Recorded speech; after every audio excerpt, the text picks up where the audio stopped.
నేను already boat stone 190 pro unboxing video చేశానండి. ఇప్పుడు ఆ స్పీకరే ఎందుకు తీసుకున్నాను, అసలు స్పెసిఫికేషన్స్ ఏంటి అన్నీ క్లియర్గా ఎక్స్ప్లెయిన్ చేస్తాను.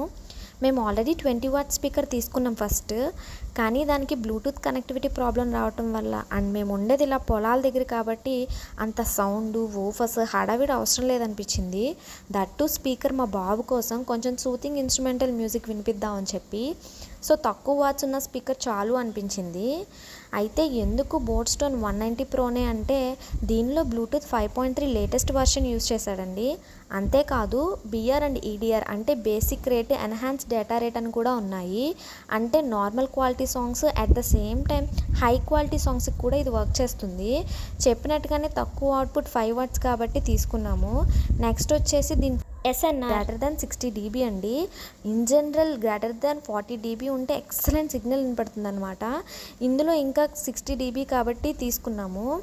అంతేకాదండి, ఫ్రీక్వెన్సీ రేంజ్ కూడా human normal audible range 20 Hz to 20 kHz అనమాట. IP86 splash and water resistance అంటే మరీ తడిచిపోయి నానిపోయి కాకుండా ఒకసారి తడిస్తే క్లీన్ చేసి యూస్ చేసుకోవచ్చు అనమాట. టీడబ్ల్యూఎస్ కూడా ఉందండి. టీడబ్ల్యూఎస్ అంటే తెలుసు కదా, ట్రూ వైర్లెస్ స్టీరియో సౌండ్ అనమాట. అంటే ఇంకో స్పీకర్ ఉంటే మనం స్టీరియో సౌండ్స్ కింద యూస్ చేసుకోవచ్చు. ఇందులో డ్రైవర్ సైజ్ వచ్చేసి 2 inches అండి. స్మాల్ రేంజ్ డ్రైవర్ యూస్ చేశారు. సో హై ఫ్రీక్వెన్సీ వస్తుందండి, దానివల్ల క్లియర్ వోకల్ సౌండ్స్ వినపడతాయి అనమాట. బ్యాటరీ వచ్చేసి 800 mAh అండి. ఇదివరకు మనం బ్యాటరీ మొబైల్స్ ఉండేవి కదా, అందులో యూస్ చేసే కెపాసిటీ అనమాట.